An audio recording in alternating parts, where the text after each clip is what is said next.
Hello students, welcome to Ritesh online classes YouTube channel. Students, आप सभी का आज की इस एनसीईआरटी क्लास 8th के यानी कि कक्षा 8 के एनसीईआरटी के जो आपकी जो बुक है सिविक्स वाली, राजनीति विज्ञान वाली, उसके अध्याय 3 का क्वेश्चन आंसर आज की इस वीडियो में मैं कराने वाला हूँ। पहले चैप्टर का क्वेश्चन आंसर करा चुका हूँ, दूसरे चैप्टर का क्वेश्चन आंसर करा चुका हूँ। आज हम देखेंगे तीसरे चैप्टर का यहाँ पे क्वेश्चन आंसर, और वो जो नई बुक है उसका तीसरा चैप्टर है जिसका नाम है संसद तथा कानूनों का निर्माण। पुरानी बुक होगी तो उसमें आपको ये चैप्टर नहीं मिलेगा, क्योंकि उसमें आपका हमें संसद क्यों चाहिए और कानूनों का जो चैप्टर है वो अलग अलग था। लेकिन जो नई बुक आई है उसमें आपका तीसरा चौथा चैप्टर मिला के एक चैप्टर बना दिया गया है, तीसरा चैप्टर, जिसका नाम रखा गया है संसद तथा कानूनों का निर्माण। तो इस वीडियो में आप लोगों को जितने भी आपके पाठ के अंदर के क्वेश्चन हैं या फिर आपके जो अभ्यास के क्वेश्चन हैं वो सारे क्वेश्चन यहाँ पर मैं आप लोगों को सॉल्व कराऊँगा। तो एक भी क्वेश्चन छूटने वाला नहीं है। तो अगर आप लोगों को पाठ के क्वेश्चन नहीं देखने हैं तो थोड़ा सा वीडियो आगे बढ़ा लीजिएगा। आप लोगों को अभ्यास के क्वेश्चन आगे वीडियो के आधे के बाद मिलेंगे। लेकिन अगर मेरा ये मानना है कि आप लोग अगर चैप्टर पढ़े हुए हैं तो आप लोगों को एक एक क्वेश्चन यहाँ पे देखना चाहिए। और मेरा ये उद्देश्य रहता है कि वीडियो के माध्यम से जो भी मैं आप लोगों को पढ़ा रहा हूँ वो वीडियो देखते ही देखते आप लोगों को पूरा तैयार हो जाए। क्वेश्चन के अगर आंसर आपको याद हो जाए ना तो आप लोग लाइक करके कमेंट बॉक्स में कमेंट करके ज़रूर बताइएगा कि आप लोगों को वीडियो देखते ही देखते वीडियो यहाँ पे क्वेश्चंस के आंसर याद हो गए हैं। और अगर ऐसे ही आप लोगों को क्लास 1 से लेकर क्लास 12 तक के एनसीईआरटी के सभी सब्जेक्ट की क्लास बिल्कुल फ्री में देखनी है, हाई क्वालिटी कंटेंट देखने हैं, तो आप लोग Ritesh online classes YouTube channel से जुड़ जाइए। बिल्कुल फ्री है। इसी वीडियो के नीचे सब्सक्राइब बटन उस पर क्लिक करके सब्सक्राइब कर लीजिए और बेल आइकन दबा के रखिए। तो बहुत इधर उधर की बातें हो गई, चलिए स्टार्ट करते हैं। पहला क्वेश्चन जो आपके पाठ के बीच में जो पूछे जाते हैं प्रश्न, वो पहला क्वेश्चन है कि सार्वभौमिक वयस्क मताधिकार क्यों मिलना चाहिए, इसके पक्ष में कारण बताइए। कि सार्वभौमिक मताधिकार क्यों होना चाहिए, सभी को क्यों मिलना चाहिए, इसके बारे में आपको कारण बताना है। तो यहाँ पे देखिए, इसके बारे में मैंने बताया हुआ है, याद करने की कोशिश करिएगा।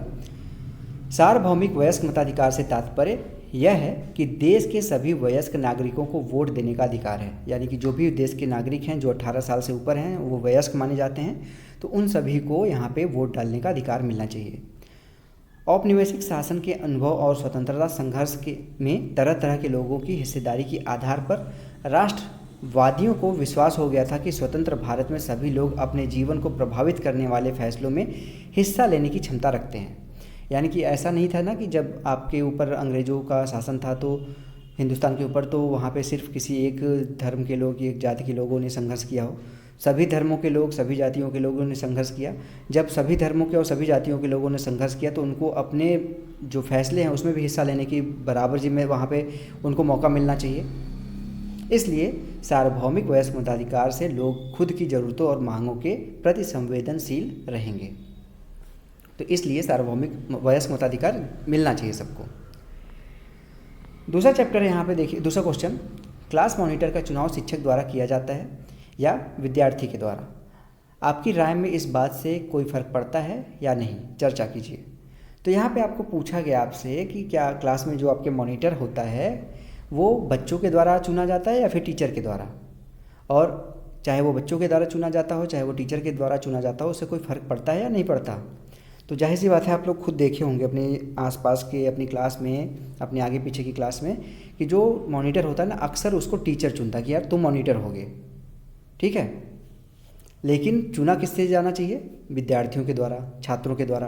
क्योंकि जब कोई मॉनिटर छात्रों के द्वारा चुना जाएगा तो छात्रों का विश्वास उसके ऊपर पूरा बना रहेगा और उसको भी अपने जो छात्र है उसके ऊपर पूरा विश्वास बना रहेगा। जबकि क्या होता है, जो मॉनिटर है वो चुन लिया जाता है टीचर के द्वारा, जो कि टीचर को पसंद होता है। हो सकता है कोई बच्चा, या फिर हो सकता है उसके घर पे कोई ट्यूशन पढ़ता है उस टीचर से, या फिर कोई बच्चा ऐसा हो जो ज़्यादा टीचर से लगाव रखता हो, तो उसी को मॉनिटर चुन लिया जाता है। ऐसी स्थिति में क्या हो जाता है, बच्चों और मॉनिटर के बीच में जो अनुभव होना चाहिए, जो विश्वास होना चाहिए, वो नहीं हो पाता। तो हमारे विचार से क्लास मॉनिटर का चुनाव विद्यार्थियों के द्वारा चुना जाना चाहिए, क्योंकि अगर यह चुनाव विद्यार्थी करेंगे तो वह उस मॉनिटर की हर बात मानेंगे और उसका सहयोग भी करेंगे। यह सहयोग की भावना मॉनिटर में भी रहेगी। अगर यह चुनाव शिक्षक करेंगे तो उनके मन में यह हीन भावना पैदा हो जाएगी कि शिक्षक को वो पसंद है, हम नहीं पसंद है, हमें क्यों नहीं चुना गया, ठीक है। इसलिए मॉनिटर का जो चुनाव है वो बच्चों के द्वारा होना चाहिए।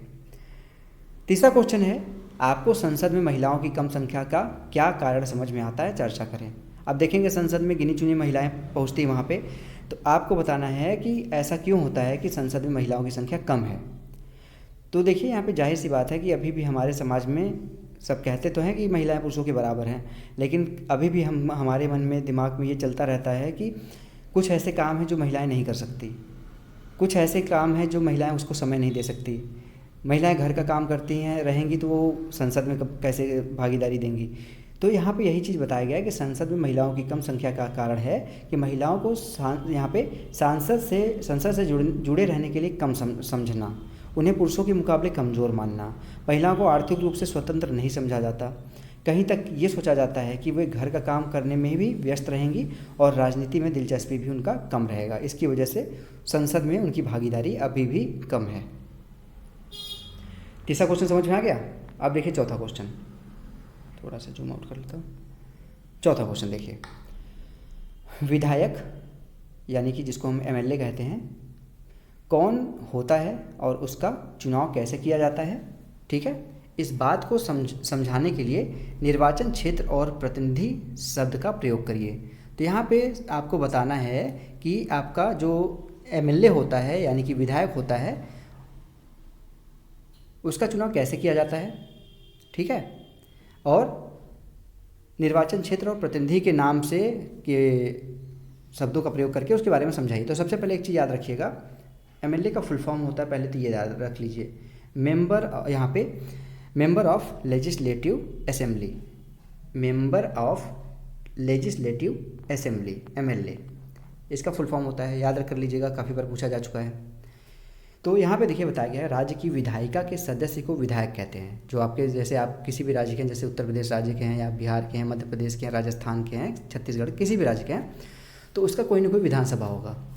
तो उसके जो सदस्य होते हैं ना, विधायिका के जो सदस्य होते हैं, वो आपके कहलाते हैं विधायक।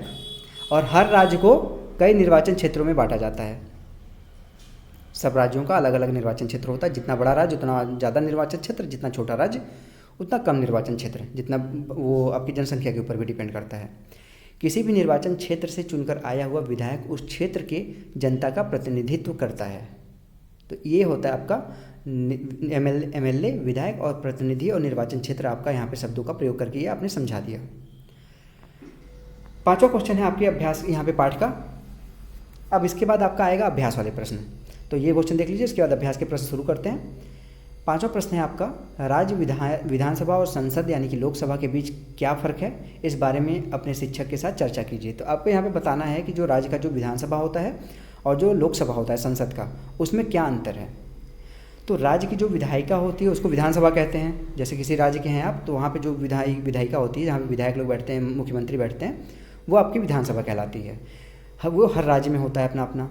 और पूरे देश की जो विधायिका होती है, जो दिल्ली में स्थित है संसद भवन, वो आपकी, उसमें लोकसभा राज्यसभा है। तो इसमें लोकसभा के बारे में पूछा है, तो वो होता है लोकसभा, जहाँ पे आप सांसद चुन के भेजते हैं। तो राज्य का विधानसभा और लोकसभा में ये अंतर है। अब आपके आते हैं अभ्यास वाले प्रश्न।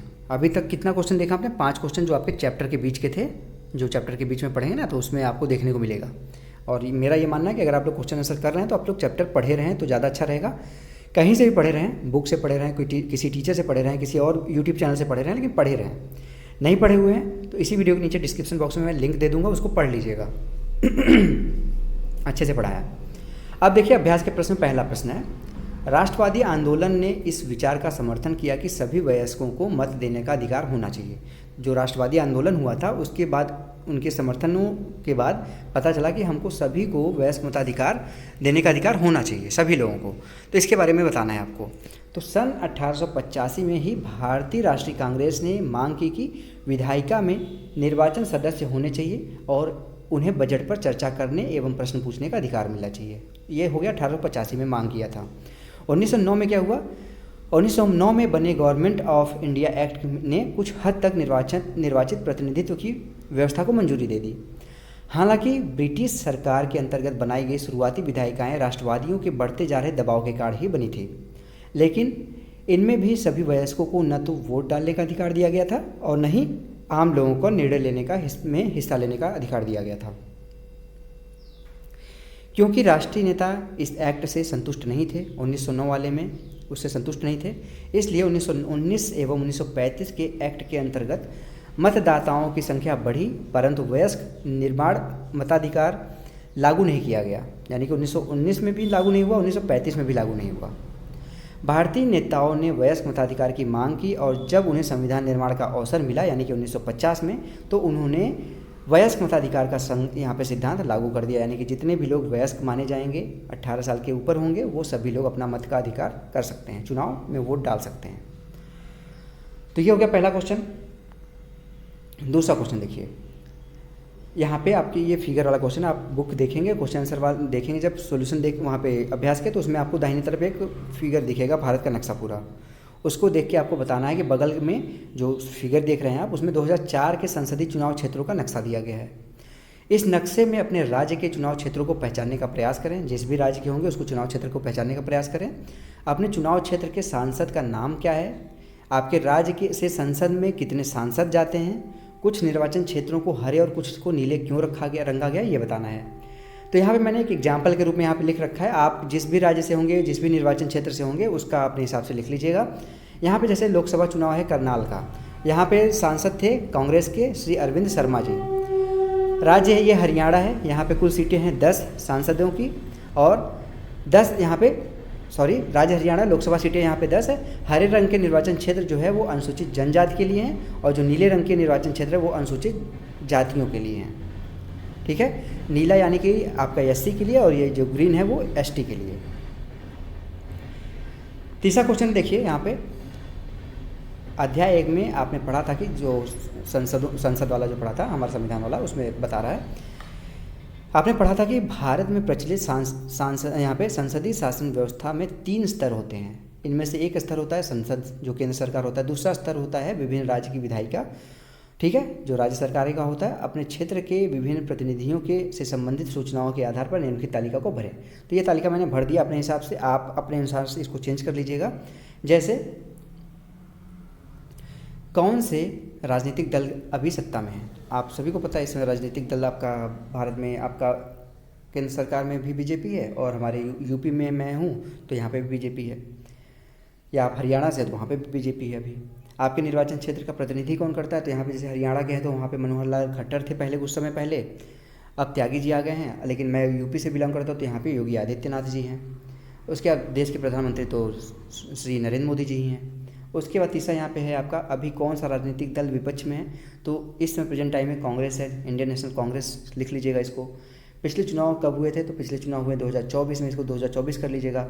ठीक है, इसको 2024 कर लीजिएगा। ठीक है, राज्य में पिछले चुनाव कब हुए, तो आपका अगर मैं यूपी की बात करूँ 2022 में, और केंद्र में 2024 में अभी जो हुआ था।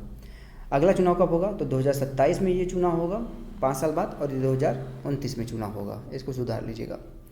आपके राज्य में कितनी महिलाएं प्रतिनिधि हैं, तो यहाँ पे आप अपने जो भी राज्य के प्रतिनिधि होंगे, महिला प्रतिनिधि विधायक, उसको लिखिएगा। केंद्र में जितने हैं उसको लिखिएगा आपके राज्य से। इस तालिका को भर लीजिएगा। अब चौथा क्वेश्चन है, जो कि आज की इस चैप्टर का लास्ट क्वेश्चन है। देखिए चौथा क्वेश्चन, घरेलू हिंसा पर नया कानून किस तरह बना, महिला संगठनों ने इस प्रक्रिया में अलग अलग तरीके से क्या भूमिका निभाई, अब उसे अपने शब्दों में लिखें। तो इसके बारे में देखिए, यहाँ पे बताया गया है कि आजकल घरेलू हिंसा की सूचना अक्सर महिला संगठनों को दी जाती है, इसलिए संगठनों ने घरेलू हिंसा पर एक नए कानून की आवश्यकता को उठाना शुरू कर दिया। 1999 में कानून के छात्रों और कार्यकर्ताओं के लायंस कलेक्टिव समूह ने राष्ट्रव्यापी परामर्श के बाद घरेलू हिंसा यानी कि रोकथाम और संरक्षण विधेयक का मसौदा तैयार करने की पहल की। यह मसौदा प्रभावशाली लोगों के बीच व्यापक रूप से प्रसारित किया गया था। यह बिल 2002 में संसद में पेश किया गया था। तो ये है आपका घरेलू हिंसा पर बना नया कानून जो बना था, और उसमें महिला संगठनों का क्या रोल था। तो ये हो गया पूरा का पूरा आपका चैप्टर का क्वेश्चन से मैंने एक एक क्वेश्चन का आंसर करा दिया है। आशा यही कि आप लोगों को सारे क्वेश्चंस के आंसर समझ में आए होंगे, याद हुए होंगे। अगर याद हुआ हो तो प्लीज़ वीडियो को लाइक जरूर कर दीजिए, और कमेंट बॉक्स में कमेंट करके जरूर बताइएगा कि आप लोगों को सारे क्वेश्चन याद हुए कि नहीं हुए। इसके अलावा कोई चैप्टर आपको पढ़ना है तो उसके बारे में भी बता सकते हैं आप लोग। मैं 1 से 2 दिन के अंदर वो चैप्टर मैं पढ़ा दूंगा Ritesh online classes YouTube channel के माध्यम से। सिर्फ आपको एक छोटा सा काम करके रखना है, इसी वीडियो के नीचे सब्सक्राइब बटन उस पर क्लिक करके सब्सक्राइब कर लीजिए और बेल आइकन दबा के रखिए, जिससे मैं आप लोगों की वीडियो अपलोड करूँ तो उसके बारे में आपको पता चल जाए कि आपकी चैप्टर को मैं पढ़ा चुका हूँ। तो स्टूडेंट्स, मिलते हैं नेक्स्ट वीडियो में, तब तक के लिए आप सभी का बहुत बहुत धन्यवाद। जय हिंद, वंदे मातरम, राधे राधे।